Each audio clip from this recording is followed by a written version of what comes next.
la yaraddu al-qadara illa du'a wa la yazidu fil umri illa al-bir fa innar rajula la yuhramur rizqa bid-dambi yusibuhu.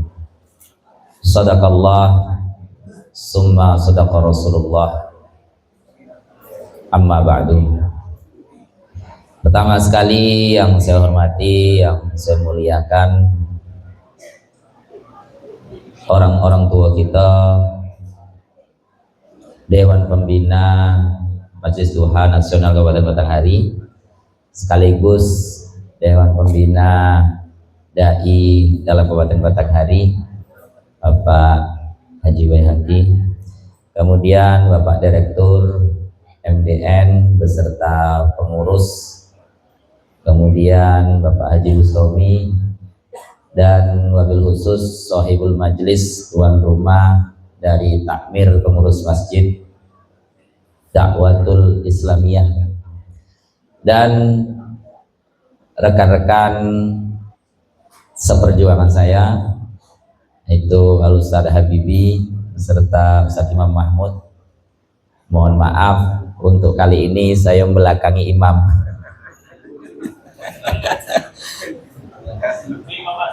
Hah? Iya, iya itu maksudnya. Ibu-ibu semuanya, ibu hajah dan seluruh jamaah Majelis Duha Nasional Kabupaten Batanghari yang tidak dapat saya sebut satu persatu tanpa mengurangi rasa hormat saya, para kameramen yang ada di depan saya semuanya. Pertama sekali, alhamdulillah, puji syukur kehadirat Allah Subhanahu wa taala atas limpahan rahmat karunia Allah, sehingga pada pagi hari ini kita diberikan kekuatan oleh Allah, kekuatan zahir, kekuatan batin, sehingga menggerakkan kita, menggerakkan niat kita untuk melangkahkan kaki, melambaikan tangan menuju majelis ini. Tentu ini juga harus kita syukuri dengan ucapan alhamdulillahirabbil alamin. Karena yang disebutkan oleh Rasulullah, nikmatani maghbuna indan nas. Jadi ada dua nikmat yang kadang-kadang diabaikan oleh kebanyakan manusia. Apa itu? As-sihhatu wal faraghu, yaitu nikmat sehat dan nikmat sempat. Jadi ada yang sehat tapi tak sempat, ada yang sempat tapi tak sehat. Alhamdulillah pagi hari ini kita bisa memanfaatkan dua kenikmatan Allah itu. Kita diberi kesehatan, kita diberi kesempatan, dan kita pakai untuk hal-hal yang baik. Mudah-mudahan mendatangkan tambahan pahala untuk kita semuanya. Amin ya rabbal alamin. Allahumma salli ala Sayyidina Muhammad wa ala ali Sayyidina Muhammad. Di bulan kelahiran Rasulullah sallallahu alaihi wasallam tentu tidak ada amal yang lebih utama selain kita banyak bersolawat kepada beliau. Mudah-mudahan kita semuanya bukan hanya sekedar mengaku-ngaku sebagai umatnya, tapi nanti kelak mudah-mudahan kita juga benar-benar diakui sebagai umatnya. Amin ya rabbal alamin. Bapak Ibu jamaah sekalian rahimakumullah, sebelum kita mulai ngaji pada pagi hari ini, mari kita berkirim Fatihah kepada muallif wal musannaf sahibu kitab Ta'limul Muta'allim beserta guru-guru kita, keluarga kita yang mungkin sudah mendahului kita, kemudian yang sehat, yang sakit mudah-mudahan segera diberi kesehatan oleh Allah. Kita tengok postingan-postingan itu kan, ada yang sudah berangkat duluan, ada yang masih dalam perjalanan. Kita ini maksudnya ya, ada yang sakit mudah-mudahan disembuhkan oleh Allah, yang urusannya sempit segera dilapangkan oleh Allah Subhanahu wa taala. Bi barakatil Fatihah. A'udzu billahi minasyaitonir rajim. Bismillahirrahmanirrahim. Alhamdulillahirabbil alamin arrahmanirrahim rahim maliki yaumiddin iyyaka na'budu wa iyyaka nasta'in ihdinas siratal mustaqim siratal ladzina an'amta 'alaihim ghairil maghdubi 'alaihim waladdallin amin ya rabbal alamin. Bismillahirrahmanirrahim. Pada kali ini saya membawa kitab Ta'limul Muta'allim. Kitab ini sangat masyhur, hampir di setiap pondok pesantren pasti mengajarkan kitab ini. Tapi untuk kita, saya ambilkan di pasal terakhir Ustaz. Kalau Ustaz Habibi hafal mungkin nanti mohon dikoreksi. Bismillahirrahmanirrahim. Fima yajlibur rizqa wa ma yamna'uhu wa ma yazidu fil umri wa ma yanqusu. Kalau diterjemah maknanya adalah pasal ini menerangkan pada seluruh perkara yajlibur rizqa, yang bisa menarik rezeki, yang bisa memudahkan rezeki, yang bisa menggampangkan rezeki, wa ma yamna'uhu, dan apa-apa yang menghalangi daripada rezeki tersebut. Tapi sebelum kita berpikir lebih jauh, tentu kita harus pahami bersama apa sih itu rezeki. Nah, karena kalau pikiran awam kita, rezeki itu sama dengan duit. Nah, itu cepat Pak Arno nyambung. Jadi pikiran awam kita rezeki itu identik dengan duit. Padahal tidak selamanya rezeki itu berbentuk duit. Jadi ada nikmat zahir, ada nikmat batin. Di antara sekian nikmat batin adalah iman kita, Islam kita, ghirah semangat kita untuk beribadah. Itu juga nikmat. Itu juga bagian dari rezeki. Anak-anak yang soleh soleha, yang apa namanya ya, yang berbakti, yang mengikuti arahan orang tua, itu juga rezeki. Nah, apa artinya tabungan kita 1 miliar, 2 miliar, tapi anak setiap hari apa Bu? Buat susah kita, buat pening kita, ya kan? Nah, maka rezeki itu tidak selamanya berbentuk duit. Memang ya rezeki itu juga bagian dari duit. Nah, tapi juga tidak semua duit itu masuk ke dalam golongan rezeki. Muter-muter Ustaz. Ya tidak apa-apa lah ya. Jadi tidak semuanya rezeki itu berbentuk duit. Dan duit itu tidak selamanya menjadi rezeki. Ada yang nanti berbentuk istidraj. Ini naudzubillah min dzalik. Tempo hari pernah saya jelaskan ini. Jadi istidraj itu adalah mungkin bentuknya duit, tapi duit itu bisa menjauhkan kita dari Allah Subhanahu wa taala. Hati-hati. Nah, mungkin dulu tabungannya tidak seberapa, rajin ke masjid. Begitu tabungannya apa istilahnya Pak? Gendut apa banyak? Nah, rumahnya mewah, jendelanya banyak, pintunya banyak, akhirnya takut meninggalkan rumah. Pengajian tahulah, cuman kaget kalau pergi, kalau rumah kami dimasuki orang kayak mana. Akhirnya, nah itu. Jadi mohon maaf. Jadi apa yang kita genggam hari ini, apa yang kita kantongi hari ini, kalau ternyata itu justru menjauhkan kita dari Allah Subhanahu wa taala, hati-hati. Bisa jadi itu adalah istidraj dari Allah. Apa sih istidraj itu? Istidraj itu kalau bahasa mudahnya itu pengulur. Pengulur itu apa? Apa yang kita pengen dikasih, apa yang kita pengen dikasih. Tetapi pemberian-pemberian itu justru menjauhkan kita dari Allah Subhanahu wa ta'ala. Dulu belum punya mobil, rajin ke masjid. Sudah punya mobil, lupa jalan ke masjid, lurus. Nah, itu contoh mudahnya seperti itu. Kemudian selanjutnya lagi, masih dalam, ini masih judul. Wa ma yazidu fil umri wa ma yanqusu. Wa ma, dan apa-apa yazidul yang menambahi usia. Wa ma yanqusu, dan apa-apa yang menyebabkan berkurangnya usia kita. Namun pada hakikatnya usia kita itu ya segitu-gitulah. Tapi nilainya berbeda. Maka ada hadis menyatakan ini boleh dibaca saat dikenanglah saat hari kelahiran kita, atau yang sering kita sebut dengan hari ulang tahun. ketika Rasulullah ditanya, ya Rasulullah, siapakah manusia terbaik?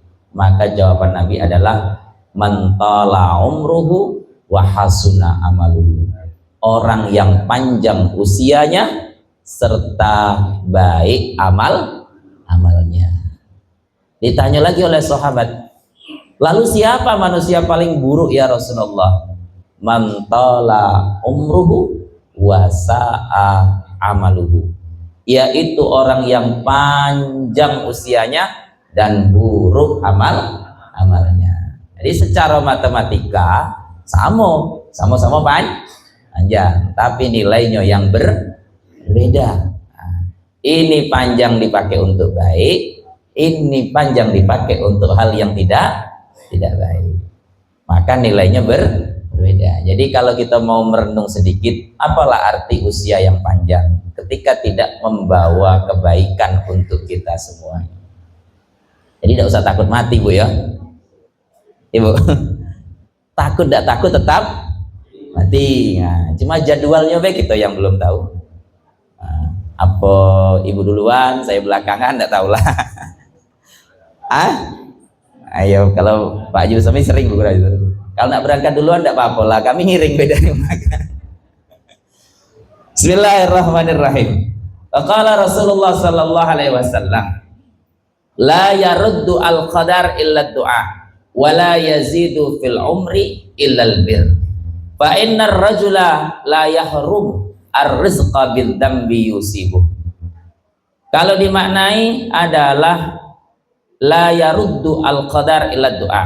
Jadi takdir ketetapan Allah Subhanahu wa ta'ala itu tidak bisa ditolak, tidak bisa dikembalikan illa doa, kecuali dengan doa. Nah, ya. Begini maksudnya. Dan naudzubillah cerita ya. Mungkin hari itu, jam itu, tanggal itu kita mati. Tetapi ketika kita iringi dengan doa, cara matinya yang berbeda. Ya kan Bu ya? Ya naudzubillah ini cerita Bu. Mudah-mudahan kita semuanya husnul khotimah. Amin Allahumma amin. Silakan Pak. Nanti kami ngiringi anak-anak tampil di mobil. Ya.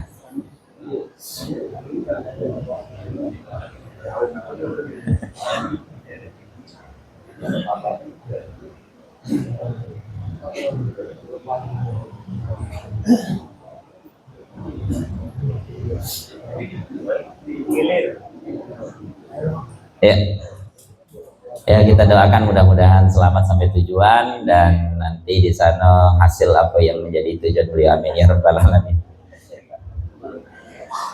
Sambil kita lanjut ya. Bismillahirrahmanirrahim. Jadi mungkin hari itu, tanggal itu, jam itu kita ditakdirkan oleh Allah meninggal. Tetapi ketika kita iringin dengan doa, tentu cara meninggalnya yang berbeda. Itu yang saya maksud.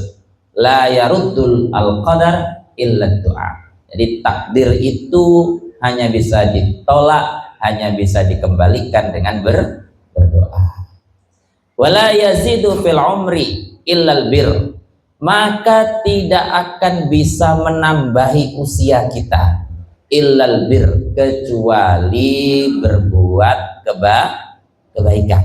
Jadi kalau pengen tambah usianya adalah mari kita semuanya berbuat baik. Sekali lagi tambah di sini maknanya bukan bertambah angkanya dari 61 ke 62, 62 ke 63, bukan itu maksudnya. Tapi adalah keberkahannya, kemanfaatannya, kebaikannya. Nah, jadi yang dimaksud wala yazidu fil umri illal bir, bahwasanya usia kita kata Rasulullah tidak bisa bertambah illal bir, kecuali dengan berbuat baik. Baik dalam maksud adalah beribadah kepada Allah Subhanahu wa ta'ala. Maka kita pentingnya ngaji ini. Jadi ibadah itu tidak serta-merta kita duduk di dalam masjid, iktikaf, sholat, tahajud, baca Quran dan seterusnya. Betul, itu ibadah. tapi tidak serta-merta ibadah itu melulu bentuknya seperti itu. Jadi disebutkan dalam kitab Syu'abul Iman itu adalah imatatul ada anit tariq, itu juga bagian dari iman. Menyingkirkan duri, penghalang, perintang di jalan, itu juga bagian dari iman. Nah, ya. Jadi mohon maaf, misalnya kita jalan, ada tengok paku bengkok di tengah jalan, kita ambil, kita buang ke tepi, itu juga sudah bentuk bagian dari keimanan kita. Nah, kalau yang nyebar paku di tengah jalan, saya tidak tahu lah. Ya, nah, ya kan bahaya kita tengok di TV-TV itu. Nah, dia, mohon maaf ya, ini jangan tersinggung. Misalnya dia punya usaha tambal ban, nah dihitung nian tuh. Jadi kalau ditebar paku kira-kira 10 kilo atau 5 kilo sebelum tempat dia tadi, nah, pas sampai depan situ pas. Nah, itu yang kita tengok ada. Nah, itu. Hah? Nah, nah itu juga ada di dalam. Nah ini beliau hafal ya. Apa namanya? Kang Santri ya. Ada itu pembahasannya Pak. Termasuklah membuat polisi tidur di jalan itu bagaimana dan seterusnya. Maka ditimbang dari manfaat, maslahat dan mudaratnya. Apa manfaatnya itu dipasang, apa mudarat bahayanya itu dipasang, kan seperti itu. Ada kaji-kajiannya Pak. Nah, kalau sampai mencelakai orang lain tentu itu timbul keharaman. Nah, kalau niatnya untuk supaya apa Pak? Ya lambat jalannya, yaitu sah-sah saja. Ya, yang intinya tuh etika kita lah. Jadi etika itu tidak melulu kita berjalan buku di depan orang tua, yaitu betul itu etika. Tapi semuanya ada etika kan. Nah, mungkin mohon maaf kalau kita yang pernah jalan di Jogja Pak ya. Di Jogja itu kan tidak ada lampu merah. Yang pernah sampai Jogja, di gang-gang itu kan tidak ada lampu merah. Jadi tertib saja. Pokoknya sampai kan pelan-pelan. Pikir saya, wah kok kalau di Jambi iya pasti bertengkar di setiap gang itu ya.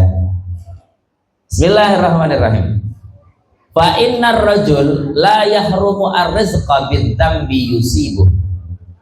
Fa innar rajula, maka sesungguhnya tiap-tiap orang itu la yahrumu rizqa, rizkinya bisa saja dihalangi oleh Allah, dipersempit oleh Allah, apa bahasanya ya, diperkecil oleh Allah, bidzambi yusibu, sebab dosa-dosa yang mereka bawa.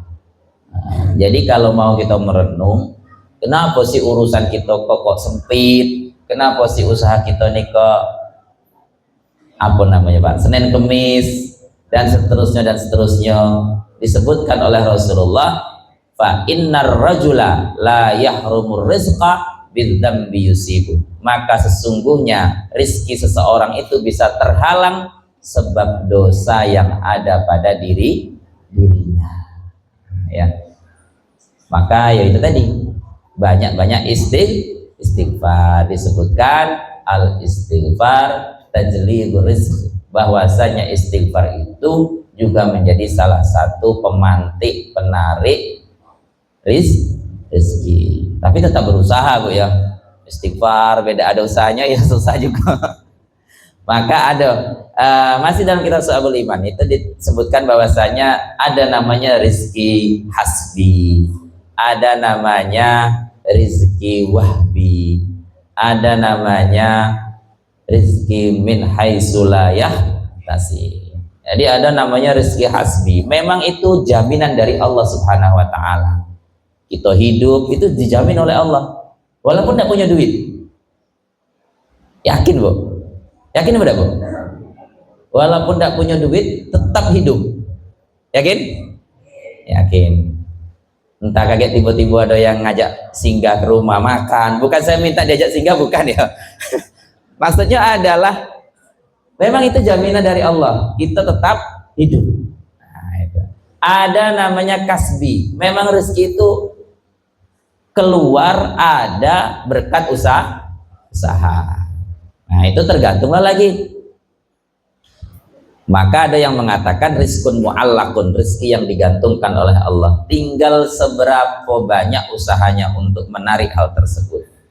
Nah yang ketiga ini, wa yarzuqhu min haitsu la yahtasib, rezeki yang datang dari arah yang tidak disangka-sangka. Amin Allahumma amin. Tapi ada pangkalnya ayatnya itu, wa may yattaqillah, siapa yang benar-benar bertakwa kepada Allah, maka rezekinya akan diantarkan oleh Allah dari jalan yang tidak disangka-sangka.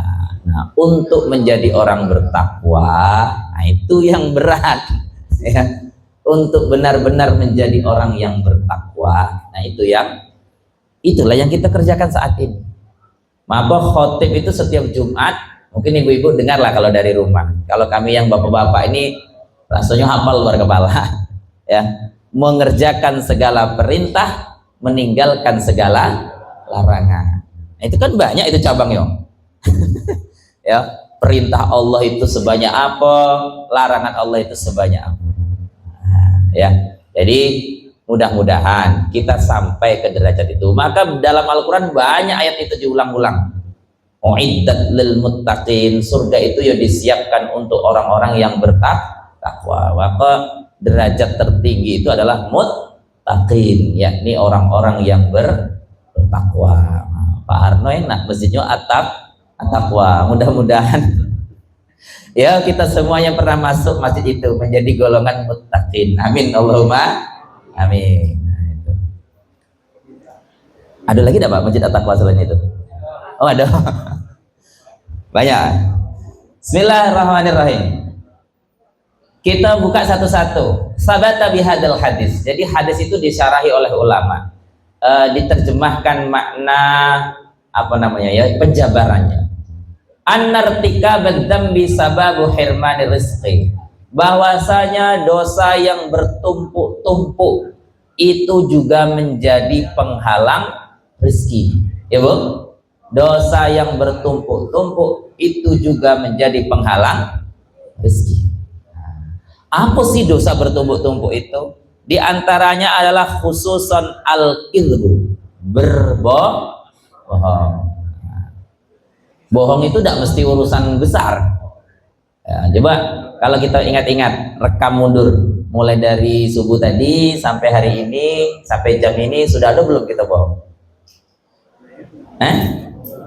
Belum. Berarti ada rencana.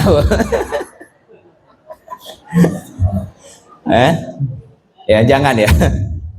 Nah, kalau cerita masalah bohong itu apa namanya? Karena saya ngajar mustalah hadis di pondok. Al-Imamu Bukhari Pak ya, Bukhari, yang beliau belajar hadis selama 20 tahun kepada gurunya. Jadi gurunya itu pernah bohong sekali. Bukan dengan manusia, tapi adalah dengan hewan peliharaan. Pernah saya ceritakan ini. Manggil kudo dengan menepuk-nepuk badah makanan.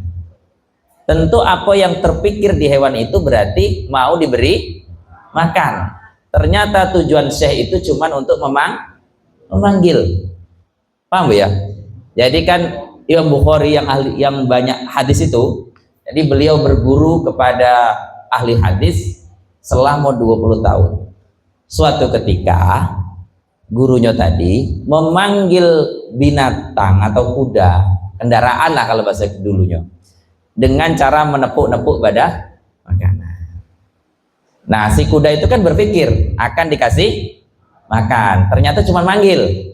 Nah atas dasar itulah, ini masyhur riwayatnya nih, Imam Bukhari mencoret seluruh hadis yang sudah dipelajari dengan syekh itu selama 20 tahun.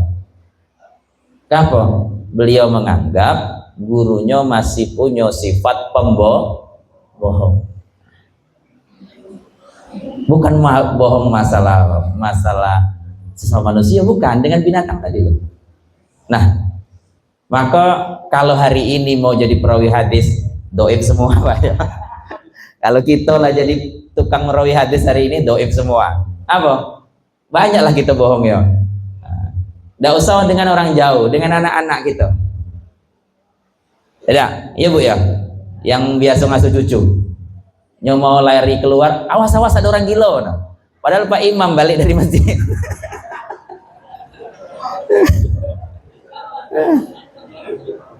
Pernah Bu?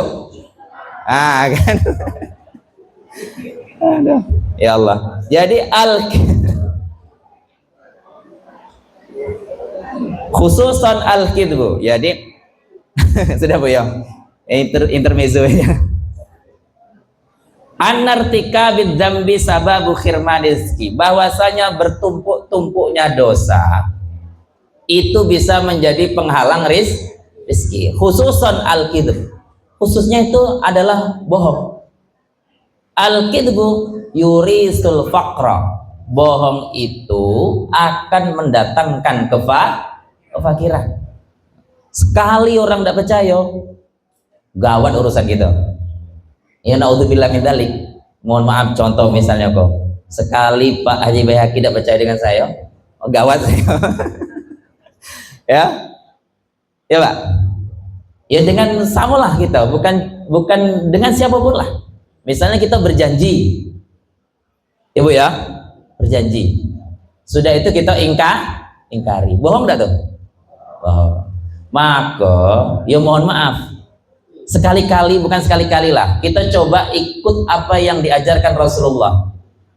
Qul shadiqan walau kana murran. Katakanlah apa?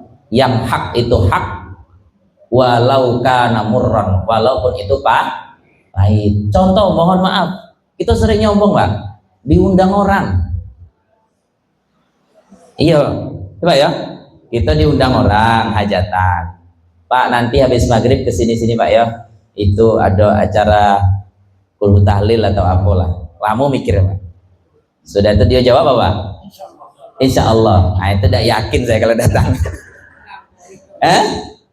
Kalau dia ada rencana datang pasti dijawab iya saya datang. Tapi kalau diam lama, sudah itu ujungnya ditutup dengan yakin Pak.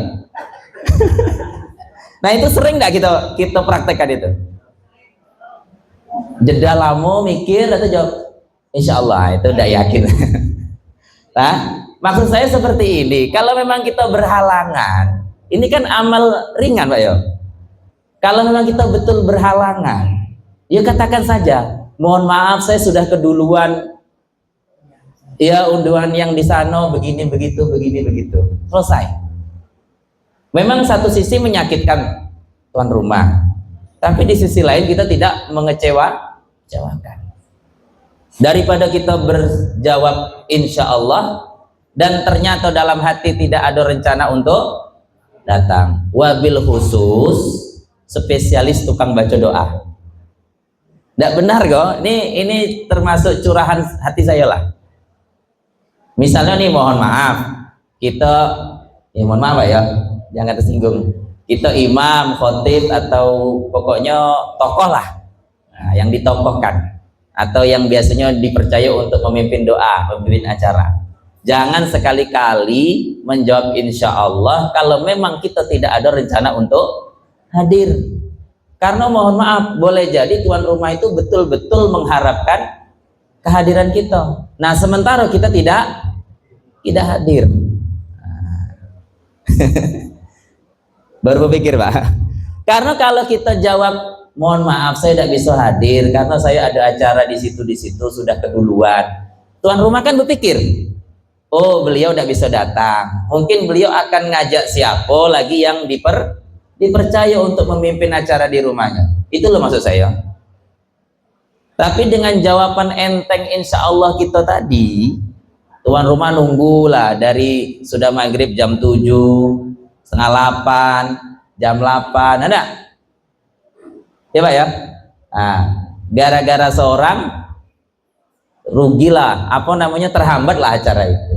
Nah itu, ya syukur-syukur kalau di lingkungan itu banyak yang bisa, alhamdulillah. Kita tidak datang, acara tetap jalan. Yang dikhawatirkan itu memang kita bahasa Indonesia bucunya andalannya. Nah kita tidak datang. Nah itu. Jadi mari kita mulai hal-hal kecil. Ya. itu adalah pengamalan dari hadis yang diajarkan oleh Rasulullah. Katakanlah itu kebenaran. Qul shadiqan walau kana murran. Katakanlah, kalau memang tidak bisa ya sebut tidak bisa. Nah. Ya Bu?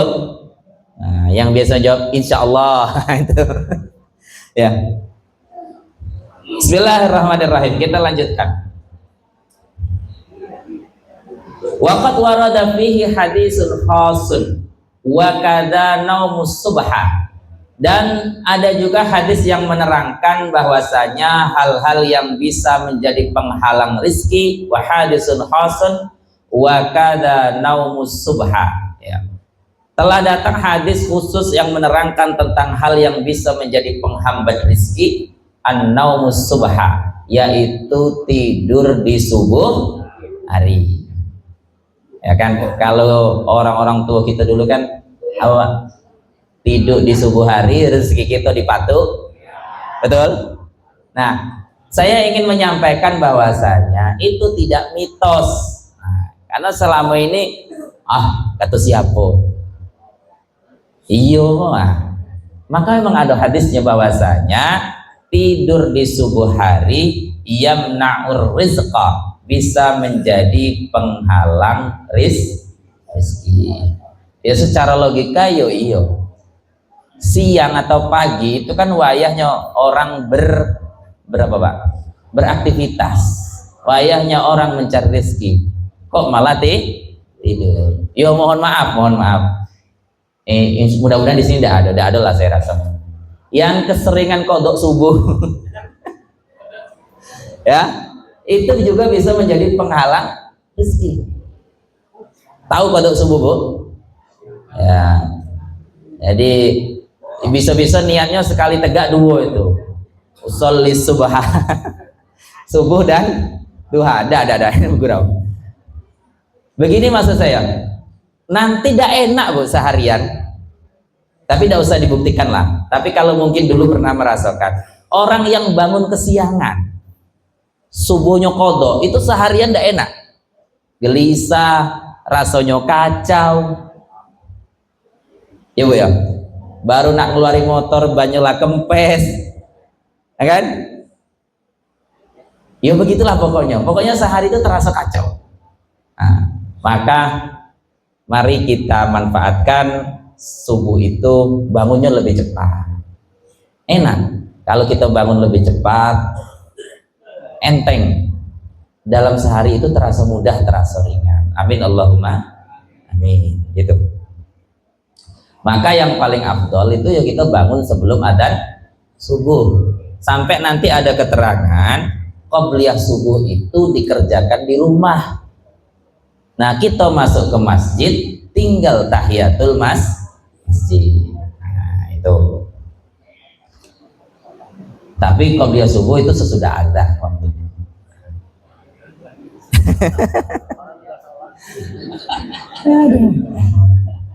Itu makanya ini saya memberi penegasan saja. Kalau kita tengok di pondok-pondok pesantren dulu ada kan yang kiainya itu datang langsung imami. Itu jangan kita berpikir beliau udah ada sholat sunnah, sudah.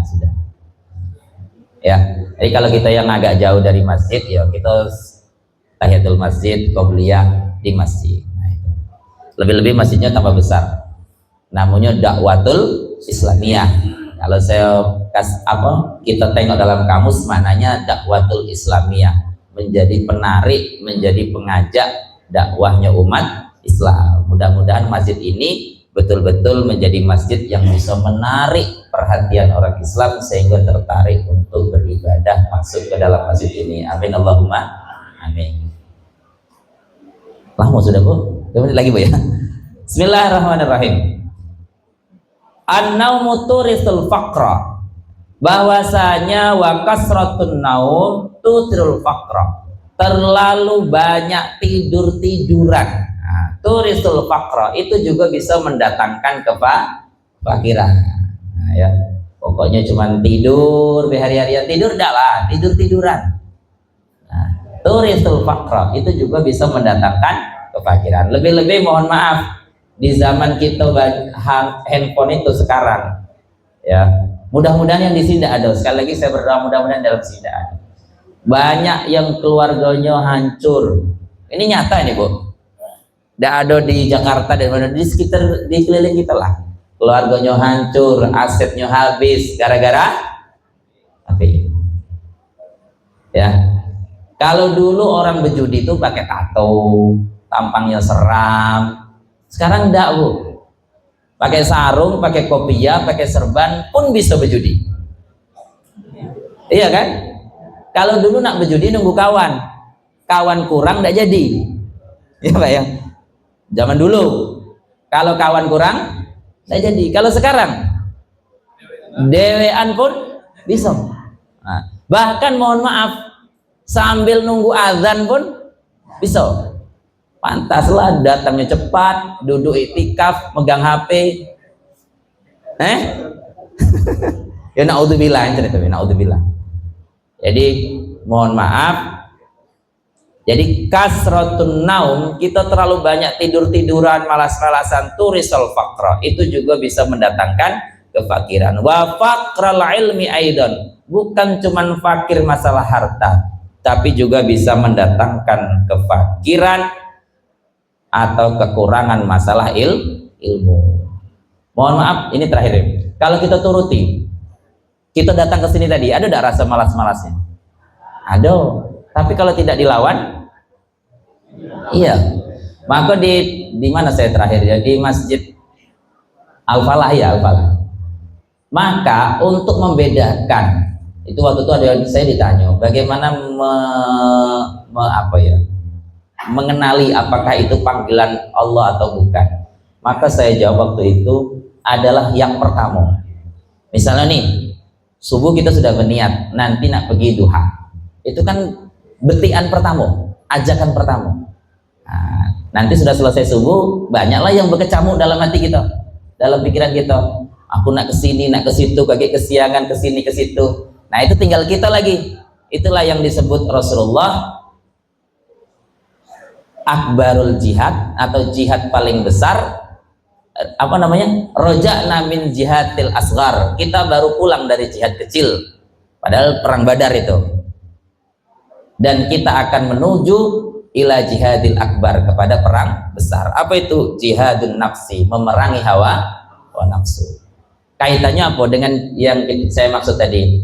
Jadi kita sholat subuh, tebetik aku nanti nak pergi duha, majlis duha. Sudah subuh, pikiran berubah. Gini gitu. Nah, itu tinggal kita lagi perang melawan nafsu kita. Dan alhamdulillah pagi ini kita menang, kita bisa berangkat ke majelis duha. Maka kalau untuk membedakan apakah ini nafsu, apakah ini ajakan dari Allah Subhanahu wa taala, tengok petian pertama. Dan yang pertama itu biasanya baik. Ya. Ada undangan itu, aku berangkat. Itu kan petian pertama loh. Nanti ada lagi apa namanya, yang nelpon lah, yang inilah, yang itulah, dan seterusnya. Nah, belum selesai, Bu, masih banyak. Jadi mudah-mudahan nanti di lain kesempatan bisa kita sambung. Yang jelas saya sarikan untuk pagi ini adalah hal-hal yang bisa mendatangkan kefakiran adalah berbohong, kemudian tidur di subuh hari, kemudian banyak tiduran atau bermalas-malasan. Nanti ada yang di bagian akhirnya hal-hal yang bisa menarik rezeki. Sekian dari saya cukupkan. Kembali dulu ke moderator ya.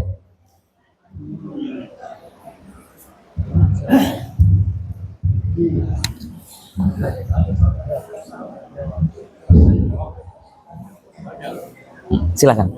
Baik, Bapak, Ibu, hadirin 10 menit. di kajian kita tadi yang